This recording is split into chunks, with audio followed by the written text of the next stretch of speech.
یہ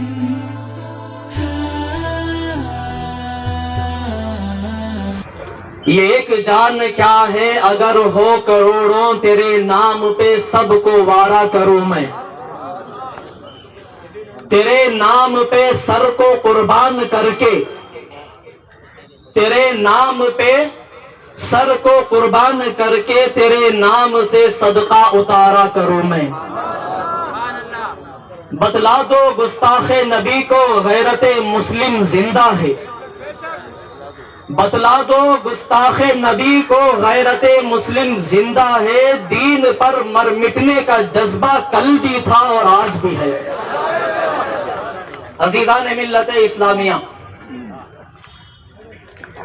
اللہ تبارک و تعالیٰ کے فضل و کرم سے بڑے مکان کی اس عظیم تاریخی سرزمین پر شہر سرا کے ان مسلمانوں کا اتنی تعداد میں جمع ہونا بلا شبہ یہ اللہ رب العزت کا بہت بڑا کرم ہے۔ ہمیں تو اس بات کا ڈر کھایا جا رہا تھا کہ نہ معلوم لوگ جمع ہوں گے یا نہیں، لیکن آج آپ دیکھیں رسول اللہ صلی اللہ علیہ وسلم کی ناموس کے لیے یہ پورا میدان بھر کر کے کم پڑ رہا ہے۔ عزیزان ملت اسلامیہ، وسیم رضوی جو آج کل پیغمبر اسلام، مذہب اسلام اور قرآن مجید کی توہین کر کے ساری دنیا کے اندر بدنام زمانہ ہوا ہے، اس نے ایک کتاب لکھی جس کتاب کا نام محمد ہے، اور اس کتاب کا ٹائٹل پیج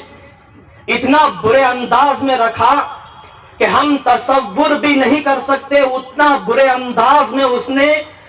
اس کتاب کا ٹائٹل پیج رکھا۔ ہندی زبان میں اس نے اس کتاب کو لکھا ہے، اور ٹائٹل پیج میں 4-5 تلواریں لگا کر ایک پتلا جو ہے بٹھا کر کے پیر پھیلایا ہوا، اور اس پتلے کے سامنے ایک ننگی لڑکی کو کھڑا کر کے اس نے نبی کریم کی بارگاہ میں گستاخی کی ہے، اور کتاب کے اوپر جو ہے موٹے موٹے لفظوں میں محمد لکھا ہوا ہے، اور اس کے اندر حضور کی ایسی گستاخیاں، اتنی زیادہ گستاخیاں کہ آج تک تاریخ کے اندر ایک ہی بار میں اتنی گستاخیاں کسی نے نہیں کیا۔ بہت سارے گستاخ پیدا ہوئے، کسی نے 1-2 جملے کہا، کسی نے 1-2 بات حضور کے بارگاہ میں کہا، لیکن یہ وسیم رضوی اتنا ملعون، مردود اور کمینہ ہے کہ حضور کی گستاخی میں پوری کتاب لکھ دیا، اور گستاخی پر گستاخی یہ کیا کہ اس کتاب کے ٹائٹل پیج میں آدھی ننگی خاتون کو پتلی کے سامنے جو ہے روبرو کر کے کھڑا کر کے اس کتاب کو ہزاروں کی تعداد میں چھپوا کر کے بانٹ بھی دیا۔ ایک پریس کانفرنس میں وہ مردود کہتا ہے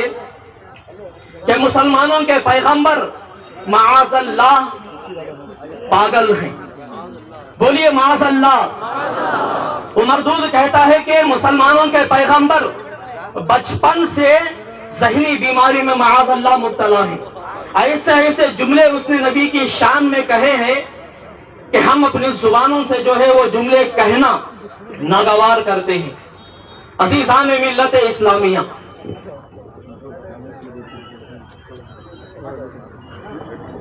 آج اتنے سارے مسلمان یہاں پر جمع ہوئے، نہ یہاں پر کوئی کھانے کی دعوت کا اہتمام ہے،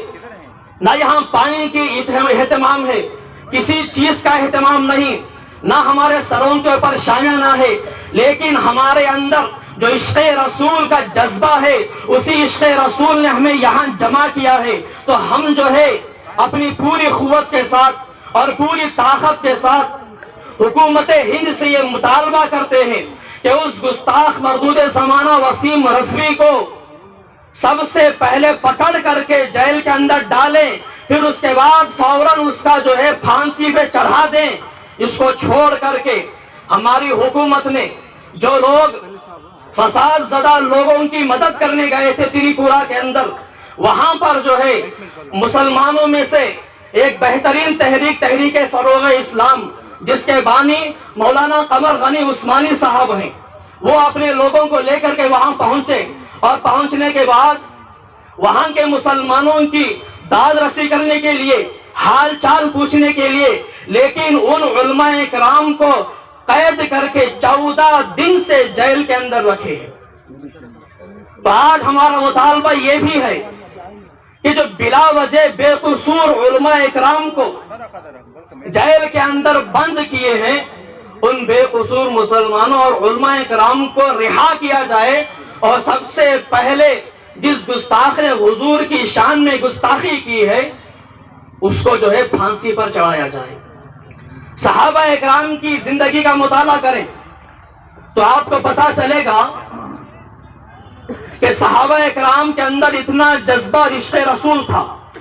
کہ جب مکہ کے اندر اور مدینے کے اندر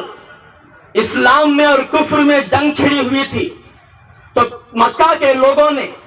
عروہ بن مسعود کو جو ہے یہ کہہ کر کے بھیجا، جاؤ جا کر کے دیکھو کہ محمد عربی مدینے کے اندر کیا تیاری کر رہے ہیں، ان کے صحابہ مدینے کے اندر کیا تیاریاں کر رہے ہیں، اسلام کیسے پھیل رہا ہے۔ عروہ بن مسعود اپنے چند ساتھیوں کو لے کر مکے سے مدینہ آیا۔ مدینہ آ کر کے اس نے دیکھا، ایسے حیران کن صحابہ اکرام کے عشق کو دیکھا، محبت رسول کو اس نے دیکھا، اور دیکھ کر کے مکہ واپس گیا، اور جانے کے بعد مکہ کے سرداروں سے کہا کہ اے مکہ کے سرداروں، میں نے بڑے بڑے بادشاہوں کو دیکھا، میں نے بڑے بڑے بادشاہوں کو جو ہے ان کے تخت پر بیٹھے ہوئے دیکھا، جب وہ تخت پر بیٹھتے ہیں تب ان کی عزت ہوتی ہے، اور تخت سے جب نیچے اتر جاتے ہیں ان کی عزت ختم ہو جاتی ہے، لیکن جو پیغمبر اسلام ہیں ان کے صحابہ کا معاملہ یہ ہے، ان کے صحابہ کا عشق رسول یہ ہے، اور ان کی محبت اتنی بڑی ہے کہ اگر ان کے جو ہے نبی وضو کر رہے ہوں تو ان کے وضو کے پانی کو زمین پر گرنے نہیں دیتے، اگر ان کے نبی اپنا کوئی بال جو ہے سر سے نکالیں تو ان کے صحابہ ان کے بال کو اپنے پاس محفوظ رکھتے ہیں۔ اے مکہ کے سرداروں، اگر کوئی جو ہے ایسا نبی ہے جس کے چاہنے والے اس کے وضو کے پانی کو زمین پر گرنے نہیں دیتے تو ذرا سوچو اس کے چاہنے والے اپنے نبی کے خون کو زمین پر کیسے گرنے دے سکتے ہیں۔ ہم نے دنیا کے بڑے بڑے بادشاہوں کو دیکھا، لیکن پیغمبر اسلام کوئی بادشاہ نہیں بلکہ بادشاہوں کے بادشاہ ہیں۔ پیغمبر اسلام ہی کے صدقے سے تمام کو بادشاہت ملی ہے۔ تو عزیزان ملت اسلامیہ، اس نے عروہ بن مسعود نے کہا کہ اسلام کو کبھی مٹایا نہیں جا سکتا، کیونکہ اسلام کے چاہنے والے ہر چیز برداشت کر سکتے ہیں، لیکن جب ان کے نبی کے نام پر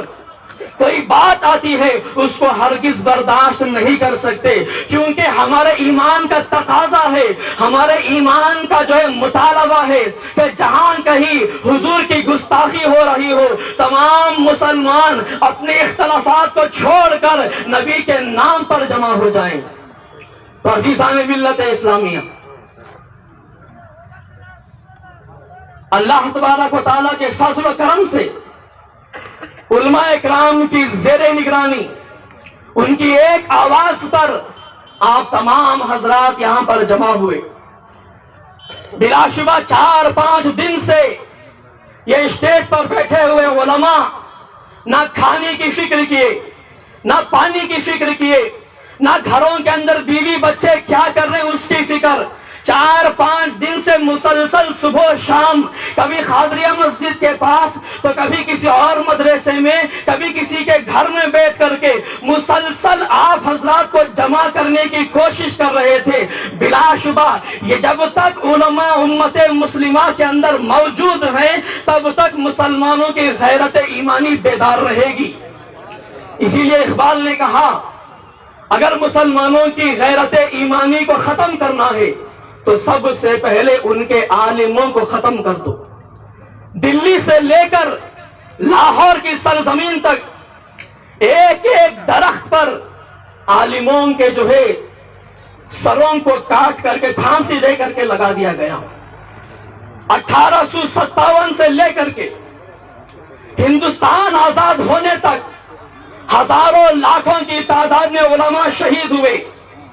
انہی علماء کا جذبہ سرا کے ان تمام علماء کے اندر بیدار ہوا ہے، اور علماء کے ساتھ ساتھ تمام متولیان مسجد اور شہر سرا کے تمام کونسلر اور تمام ذمہ داران بھی اس میں برابر کے شریک ہیں. اللہ تبارک و تعالی ان تمام کو ناموس رسالت پر کھڑے ہونے اور آواز اٹھانے کے لیے دنیا اور آخرت میں جزائے خیر عطا فرمائے. السلام علیکم ورحمۃ اللہ وبرکاتہ.